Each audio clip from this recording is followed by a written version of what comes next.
Hello everyone, आप सभी का बहुत बहुत स्वागत है आपके अपने यूट्यूब चैनल विशाल गौतम 783 पर।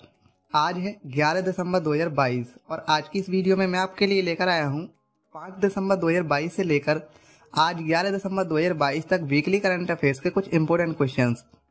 अगर आप किसी भी एग्जाम की तैयारी कर रहे हैं तो ये वीडियो आपके लिए काफ़ी ज़्यादा इंपॉर्टेंट रहने वाली है।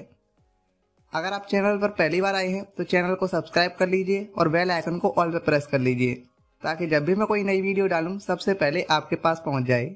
आज की इस वीडियो की पीडीएफ फाइल आपको हमारे टेलीग्राम चैनल पर मिल जाएगी। टेलीग्राम चैनल का लिंक आपको डिस्क्रिप्शन में मिल जाएगा, आप वहां से चैनल को ज्वाइन कर सकते हैं। तो चलिए चलते हैं अपने टॉपिक की ओर। पहला क्वेश्चन है, किस देश में जमी हुई झील के नीचे से 48,500 वर्ष पुराने ज़ॉम्बी वायरस को खोजा गया है? तो रूस देश में जमी हुई झील के नीचे से 48,500 वर्ष पुराने ज़ॉम्बी वायरस को खोजा गया है। तो इस क्वेश्चन का सही जवाब हो जाएगा ऑप्शन सी। यूरोप के शोधकर्ता रूस के साइबेरिया क्षेत्र से जुटाए गए परमाफ्रॉस्ट के पुराने सैंपलों की जांच कर रहे थे। इसमें उन्होंने 13 नए पैथोजेंस को फिर से जीवित करके उनका वर्गीकरण ज़ॉम्बी वायरस के रूप में किया। वायरस पर शोध करने वाले वैज्ञानिकों ने एक चौंकाने वाला दावा किया है। उन्होंने बर्फ के नीचे जमे हुए कई वायरसों को खोजा है। इसमें एक वो वायरस भी है जो 48,500 साल पहले बर्फ के नीचे दब गया था और उसे बर्फ से जमी झील के नीचे से खोजा गया है। इन वैज्ञानिकों ने इसके अलावा करीब 24 वायरस को और खोजा है। अब रूस जो देश है उसकी राजधानी मॉस्को है।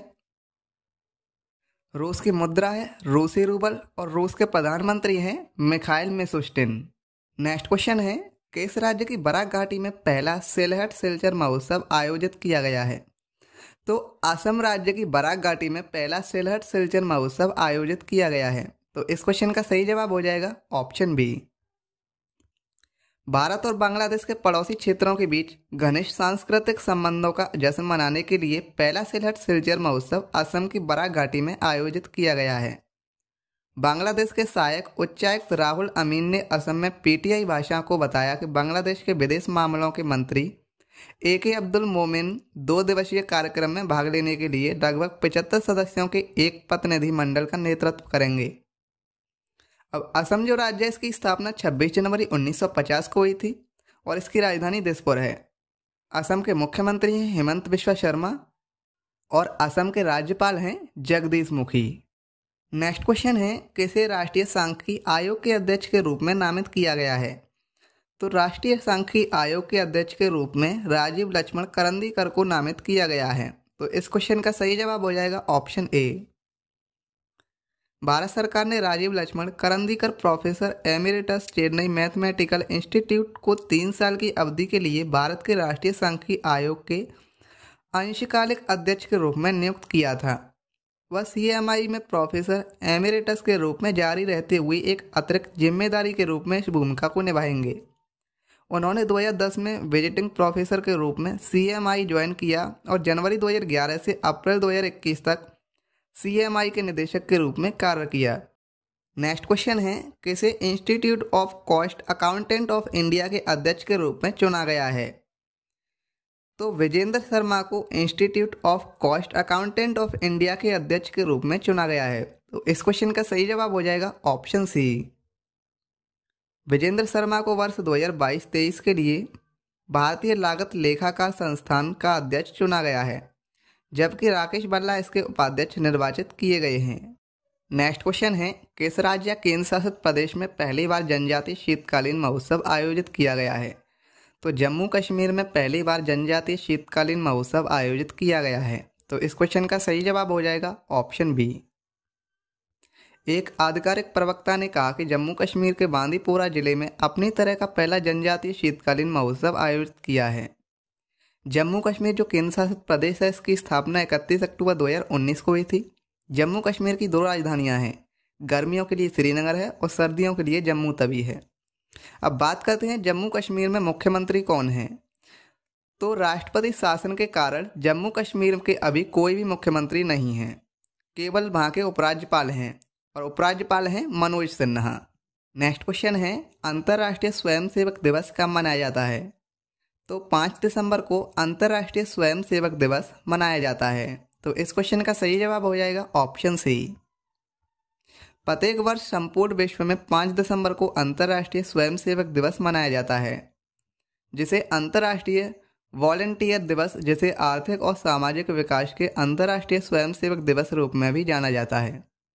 संयुक्त राष्ट्र महासभा में 17 दिसंबर 1985 के प्रस्ताव द्वारा पारित किया गया कि 5 दिसंबर को अंतर्राष्ट्रीय वॉलंटियर दिवस के रूप में मनाया जाएगा। यह दिवस स्थानीय, राष्ट्रीय और अंतर्राष्ट्रीय सभी स्तरों पर परिवर्तन करने में लोगों की भागीदारी के सम्मान का एक वैश्विक उत्सव है।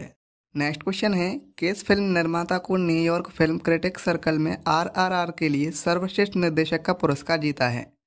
तो इस क्वेश्चन का सही जवाब हो जाएगा ऑप्शन ए, S.S. राजामौली।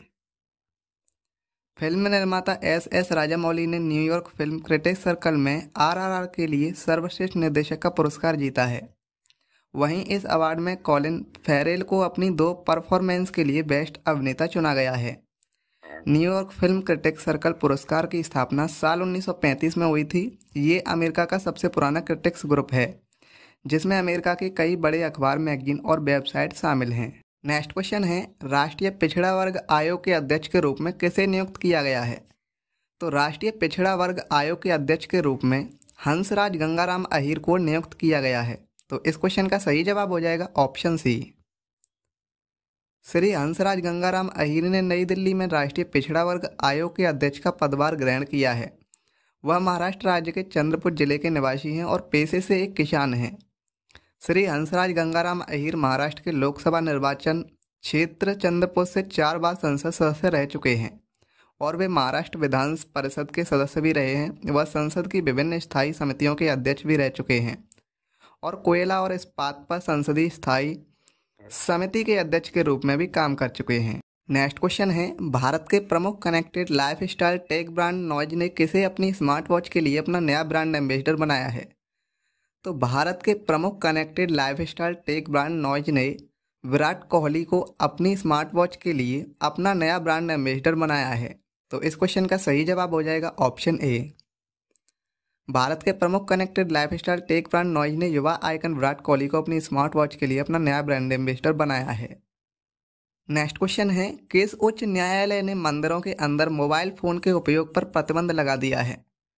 तो मद्रास उच्च न्यायालय ने मंदिरों के अंदर मोबाइल फोन के उपयोग पर प्रतिबंध लगा दिया है। तो इस क्वेश्चन का सही जवाब हो जाएगा ऑप्शन बी। मद्रास उच्च न्यायालय ने तमिलनाडु सरकार को निर्देश दिया है कि वह राज्य भर के मंदिरों में मोबाइल फोन के इस्तेमाल पर प्रतिबंध लागू करे, ताकि मंदिरों की शुद्धता और पवित्रता को बरकरार रखा जा सके।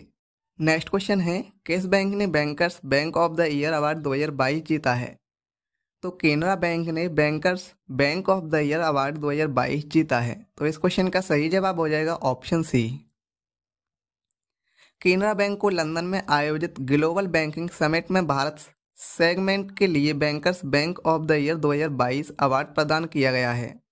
यह समिट 29 नवंबर से 1 दिसंबर तक आयोजित किया गया था। केनरा बैंक के MD और CEO LV प्रभाकर ने आयोजकों से पुरस्कार हासिल किया।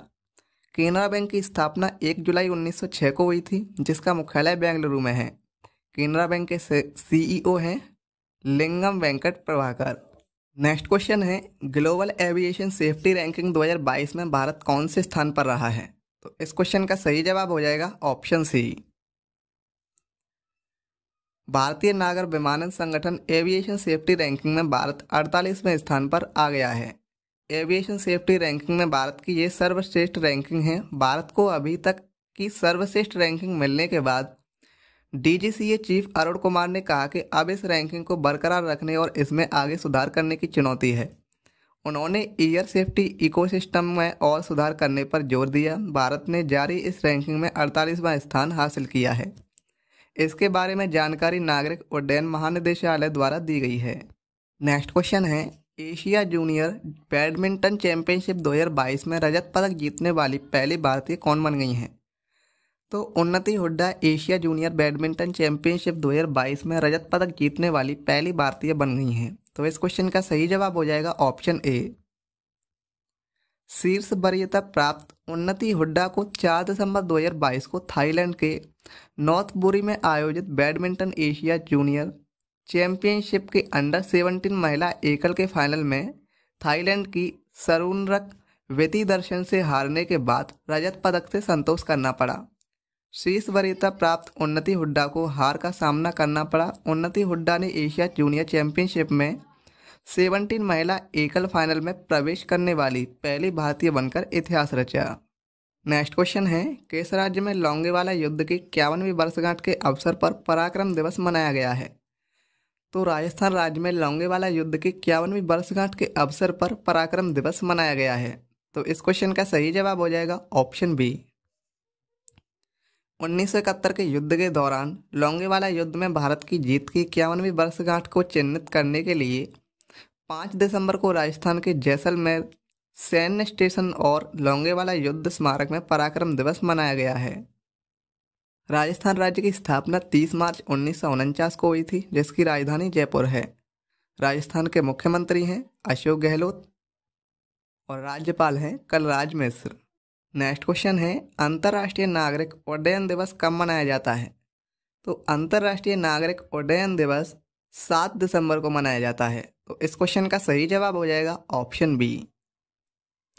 विश्व के सामाजिक और आर्थिक विकास में विमानन के महत्व को पहचानने के लिए हर साल पूरी दुनिया में 7 दिसंबर को अंतर्राष्ट्रीय नागरिक उड्डयन दिवस मनाया जाता है। नेक्स्ट क्वेश्चन है, मोहन मानसिंगानी को किस देश के officer of the most excellent order से सम्मानित किया गया है?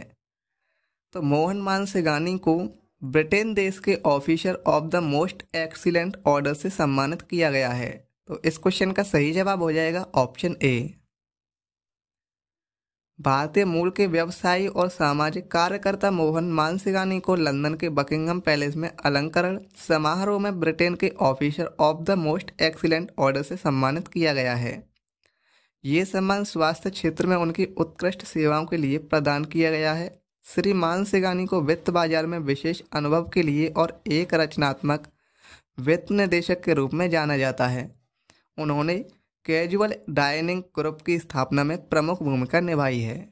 नेक्स्ट क्वेश्चन है, किस भारतीय शहर में दुनिया का पहला रियल टाइम गोल्ड एटीएम लगाया गया है? तो हैदराबाद शहर में दुनिया का पहला रियल टाइम गोल्ड एटीएम लगाया गया है। तो इस क्वेश्चन का सही जवाब हो जाएगा ऑप्शन ए। हैदराबाद स्थित स्टार्टअप ओपन क्यूब टेक्नोलॉजीज के प्रौद्योगिकी समर्थन के साथ गोल्डस्का ने बैकपेट में अपना पहला गोल्ड एटीएम लॉन्च किया है और इसे भारत का पहला गोल्ड एटीएम और दुनिया का पहला रियल टाइम गोल्ड एटीएम बताया है। सोना खरीदने और बेचने का कारोबार करने वाली गोल्ड सिक्का कंपनी द्वारा लगाया गया यह एटीएम सोने के सिक्के देता है। गोल्ड एटीएम के जरिए लोग अपने डेबिट या क्रेडिट कार्ड से सोने के सिक्के खरीद सकते हैं। नेक्स्ट क्वेश्चन है, किस राज्य में भारत और अमेरिका के बीच संगम अभ्यास का 7वां संस्करण आयोजित किया गया है? तो गोवा राज्य में भारत और अमेरिका के बीच संगम अभ्यास का 7वां संस्करण आयोजित किया गया है। तो इस क्वेश्चन का सही जवाब हो जाएगा ऑप्शन सी। संगम अभ्यास का 7वां संस्करण भारतीय नौसेना मार्को और यूएस नेवी सील के बीच एक संयुक्त नौसेना विशेष बल अभ्यास गोवा में 1 दिसंबर 2022 से शुरू हो गया है। संगम अभ्यास पहली बार 1994 में आयोजित किया गया था और यह दोनों देशों के बीच एक महत्वपूर्ण सैन्य और कूटनीतिक पहल है जो उनके बीच विश्वास और दोस्ती को दर्शाता है। गोवा की स्थापना 30 मई 1987 को हुई थी और गोवा की राजधानी पणजी है। गोवा के मुख्यमंत्री हैं प्रमोद सावंत और गोवा के राज्यपाल हैं PS Sreedharan Pillai. Next question है, किस भारतीय अभिनेत्री द्वारा फीफा विश्व कप ट्रॉफी का अनावरण किया जाएगा? तो भारतीय अभिनेत्री दीपिका पादुकोण द्वारा फीफा विश्व कप ट्रॉफी का अनावरण किया जाएगा। तो इस क्वेश्चन का सही जवाब हो जाएगा ऑप्शन बी। रिपोर्ट्स के मुताबिक मशहूर अभिनेत्री दीपिका पादुकोण फीफा विश्व कप ट्रॉफी का अनावरण करेंगी। फुटबॉल विश्व कप का फाइनल मुकाबला 18 दिसंबर को कतर के लुसेल स्टेडियम में होगा। 36 वर्षीय दीपिका पादुकोण के सबसे ज़्यादा देखे जाने वाले खेल आयोजन में इस तरह का सम्मान पाने वाली पहली अभिनेत्री होंगी। नेक्स्ट क्वेश्चन है, किसे महिला para badminton player of the year 2022 के लिए चुना गया है? तो महिला para badminton player of the year 2022 के लिए मनीषा रामदास को चुना गया है। तो इस क्वेश्चन का सही जवाब हो जाएगा ऑप्शन ए। युवा भारतीय खिलाड़ी मनीषा रामदास को मौजूदा सत्र में शानदार प्रदर्शन के लिए विश्व बैडमिंटन महासंघ की साल की सर्वश्रेष्ठ महिला पैरा बैडमिंटन खिलाड़ी चुना गया है। महासंघ ने सोमवार को 17 वर्षीय मनीषा रामदास को विजेता घोषित किया। नेक्स्ट क्वेश्चन है, किस आईआईटी संस्थान के शोधकर्ताओं ने समुद्री लहरों से बिजली उत्पन्न करने वाली तकनीक विकसित की है? तो आईआईटी मद्रास के शोधकर्ताओं ने समुद्री लहरों से बिजली उत्पन्न करने वाली तकनीक विकसित की है। तो इस क्वेश्चन का सही जवाब हो जाएगा ऑप्शन ए। भारतीय प्रौद्योगिकी संस्थान मद्रास के शोधकर्ताओं ने एक ओशियन वेव एनर्जी कन्वर्टर विकसित किया है जो समुद्री तरंगों से बिजली उत्पन्न कर सकता है। इस उपकरण का परीक्षण नवंबर 2022 के दूसरे सप्ताह के दौरान सफलतापूर्वक पूरा किया गया था। इस उपकरण को तमिलनाडु के तूतुकुड़िन के तट से लगभग 6 किलोमीटर दूर 20 मीटर की गहराई वाले स्थान पर तैनात किया गया था। यह उपकरण अगले 3 वर्षों में समुद्र की लहरों से 1 मेगावाट बिजली पैदा करने का लक्ष्य रखता है। नेक्स्ट क्वेश्चन है, किसे राष्ट्रीय जैव विविधता प्राधिकरण के अध्यक्ष के रूप में चुना गया है? तो सी अचलेंद्र रेड्डी को राष्ट्रीय जैव विविधता प्राधिकरण के अध्यक्ष के रूप में चुना गया है। तो इस क्वेश्चन का सही जवाब हो जाएगा ऑप्शन बी। श्री सी अचलेंद्र रेड्डी आईएफएस ने राष्ट्रीय जैव विविधता प्राधिकरण चेन्नई के अध्यक्ष के रूप में कार्यभार संभाला है, जो भारत सरकार द्वारा जैविक विविधता अधिनियम 2002 को लागू करने के लिए स्थापित एक वैधानिक संस्थान है। नेक्स्ट क्वेश्चन है, किस आईआईटी द्वारा पानी से सक्रिय होने वाली विद्युत रहित तापन प्रणाली को लॉन्च किया है? तो आईआईटी दिल्ली के द्वारा पानी से सक्रिय होने वाली विद्युत रहित तापन प्रणाली को लॉन्च किया है। तो इस क्वेश्चन का सही जवाब हो जाएगा ऑप्शन ए। भारतीय प्रौद्योगिकी संस्थान आईआईटी दिल्ली के शोधकर्ताओं ने एक नई कम लागत वाली ताप प्रणाली विकसित की है, जिसे भोजन और पेय पदार्थों के कंटेनरों को गर्म करने के लिए बिना किसी ईंधन या बिजली के कभी भी और कहीं भी सादे पानी से सक्रिय किया जा सकता है। पावरलेस हीटिंग टेक्नोलॉजी को आईआईटी दिल्ली के प्रोफेसर सुमेर सिंह और उसकी शोध टीम ने विकसित किया गया है। नेक्स्ट क्वेश्चन है, किस केंद्रीय मंत्री द्वारा भारत के पहले ड्रोन प्रशिक्षण सम्मेलन का उद्घाटन किया गया है? तो केंद्रीय मंत्री अनुराग ठाकुर द्वारा भारत के पहले ड्रोन प्रशिक्षण सम्मेलन का उद्घाटन किया गया है। तो इस क्वेश्चन का सही जवाब हो जाएगा ऑप्शन सी। केंद्रीय सूचना एवं प्रसारण मंत्री अनुराग ठाकुर ने चेन्नई में देश के पहले drone skilling and training virtual e learning platform का उद्घाटन किया। इसके अलावा श्री अनुराग ठाकुर ने चेन्नई स्थित गरुड़ एयरोस्पेस की विनिर्माण इकाई में पहला 1000 नियोजित drone centre of excellence launch किया और गरुड़ एयरोस्पेस की ड्रोन यात्रा ऑपरेशन 777 को भी हरी झंडी दिखाई। इस ड्रोन यात्रा का उद्देश्य देश के 777 जिलों में विभिन्न कृषि उपयोगों के लिए ड्रोन की उपयोगिता के बारे में लोगों को शिक्षित करना है। नेक्स्ट क्वेश्चन है, भारत में वर्ष 2022 में गूगल पर सबसे ज़्यादा सर्च किया जाने वाला विषय कौन सा है? तो भारत में वर्ष 2022 में गूगल पर सबसे ज़्यादा सर्च किया जाने वाला विषय इंडियन प्रीमियर लीग है। तो इस क्वेश्चन का सही जवाब हो जाएगा ऑप्शन बी। नेक्स्ट क्वेश्चन है, किसने भारतीय नाभिकीय विद्युत निगम लिमिटेड के अध्यक्ष एवं प्रबंध निदेशक के रूप में पदभार ग्रहण किया है? तो इस क्वेश्चन का सही जवाब हो जाएगा ऑप्शन सी, केवी सुरेश कुमार। वरिष्ठ परमाणु वैज्ञानिक केवी सुरेश कुमार ने भारतीय नाभिकीय विद्युत निगम लिमिटेड के अध्यक्ष एवं प्रबंध निदेशक के रूप में पदभार ग्रहण किया है। फास्ट ब्रीडर टेस्ट रिएक्टर पर बड़े पैमाने पर काम करने वाले केवी सुरेश कुमार कलपक्कम में इंदिरा गांधी परमाणु अनुसंधान केंद्र में रिएक्टर फैसिलिटीज ग्रुप के निदेशक थे। IGCAR में कुमार के कार्यकाल के दौरान फास्ट ब्रीडर टेस्ट रिएक्टर की क्षमता को इसके डिजाइन क्षमता के 40 मेगावाट तक बढ़ाया गया था। नेक्स्ट क्वेश्चन है, अंतर्राष्ट्रीय भ्रष्टाचार विरोधी दिवस कब मनाया जाता है? तो 9 दिसंबर को अंतर्राष्ट्रीय भ्रष्टाचार विरोधी दिवस मनाया जाता है। तो इस क्वेश्चन का सही जवाब हो जाएगा ऑप्शन बी। भ्रष्टाचार विरोधी के लिए जन जागरूकता बढ़ाने के लिए प्रतिवर्ष 9 दिसंबर को अंतर्राष्ट्रीय भ्रष्टाचार विरोधी दिवस मनाया जाता है। यह दिवस 31 अक्टूबर 2003 को भ्रष्टाचार के खिलाफ संयुक्त राष्ट्र सम्मेलन के पारित होने के बाद से मनाया जाता है। 2021 अंतर्राष्ट्रीय भ्रष्टाचार विरोधी दिवस भ्रष्टाचार से निपटने में राज्यों, सरकारी अधिकारियों, सिविल सेवकों, कानून प्रवर्तन अधिकारियों, मीडिया प्रतिनिधियों, निजी क्षेत्र, नागरिक समाज, शिक्षाविदों, जनता और युवाओं सहित सभी के अधिकारों और जिम्मेदारियों को उजागर करना चाहता है। नेक्स्ट क्वेश्चन है, भारत के 77वें शतरंज ग्रैंड मास्टर कौन बने हैं? तो भारत के 77वें शतरंज ग्रैंड मास्टर आदित्य मित्तल बने हैं। तो इस क्वेश्चन का सही जवाब हो जाएगा ऑप्शन बी।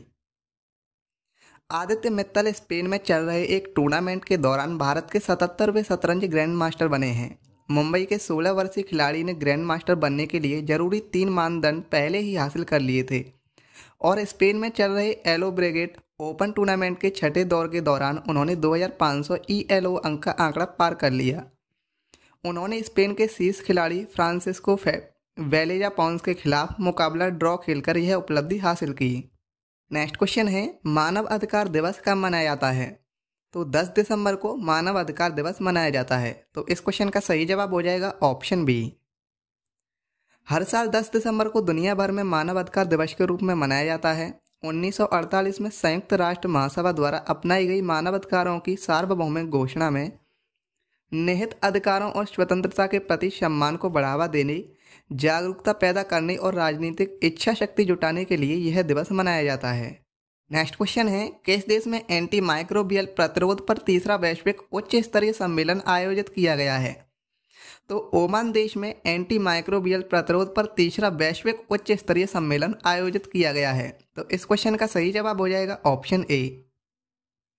एंटी माइक्रोबियल प्रतिरोध पर तीसरा वैश्विक मंत्री स्तरीय सम्मेलन द मस्कट मैनिफेस्टो के मुद्दे के साथ ओमान में संपन्न हुआ, जिसका उद्देश्य 2030 सतत विकास लक्ष्यों को प्राप्त करने के लिए रोगाणुरोधी प्रतिरोध पर एक स्वास्थ्य कार्रवाई में तेजी लाना है। केंद्रीय स्वास्थ्य और परिवार कल्याण राज्य मंत्री भारती प्रवीण पवार ने एंटी माइक्रोबियल प्रतिरोध पर तीसरे वैश्विक उच्च स्तरीय मंत्री स्तरीय सम्मेलन में भाग लिया था। नेक्स्ट क्वेश्चन है, संयुक्त राष्ट्र के खाद्य और कृषि संगठन ने किस शहर में अंतर्राष्ट्रीय बाजरा वर्ष 2023 के उद्घाटन समारोह का आयोजन किया है? तो रोम शहर में संयुक्त राष्ट्र के खाद्य और कृषि संगठन ने अंतर्राष्ट्रीय बाजरा वर्ष 2023 के उद्घाटन समारोह का आयोजन किया है। तो इस क्वेश्चन का सही जवाब हो जाएगा ऑप्शन बी। संयुक्त राष्ट्र के खाद्य और कृषि संगठन ने रोम इटली में अंतर्राष्ट्रीय बाजरा वर्ष 2023 के उद्घाटन समारोह का आयोजन किया है। नेक्स्ट क्वेश्चन है, अंतर्राष्ट्रीय पर्वत दिवस कब मनाया जाता है? तो अंतर्राष्ट्रीय पर्वत दिवस 11 दिसंबर को मनाया जाता है। तो इस क्वेश्चन का सही जवाब हो जाएगा ऑप्शन ए। बर्फ से ढकी और वन क्षेत्रों से घिरे पहाड़ और खूबसूरत वादियां कुदरत का अनमोल तोहफा है। दुनिया में कई लोग अपना जीवन पहाड़ों पर गुजार देते हैं। पर्वत केवल हमारे पर्यावरण के लिए ही नहीं बल्कि पशु पक्षियों और मानव जाति के लिए भी बहुत महत्वपूर्ण है। तो दोस्तों, आज की इस वीडियो में हमने जाना 5 दिसंबर 2022 से लेकर आज 11 दिसंबर 2022 तक वीकली करंट अफेयर्स के कुछ महत्वपूर्ण प्रश्नों के बारे में। अगर आपको ये वीडियो थोड़ी सी भी हेल्पफुल लगी हो तो इस वीडियो को अपने दोस्तों के पास जरूर शेयर कर देना।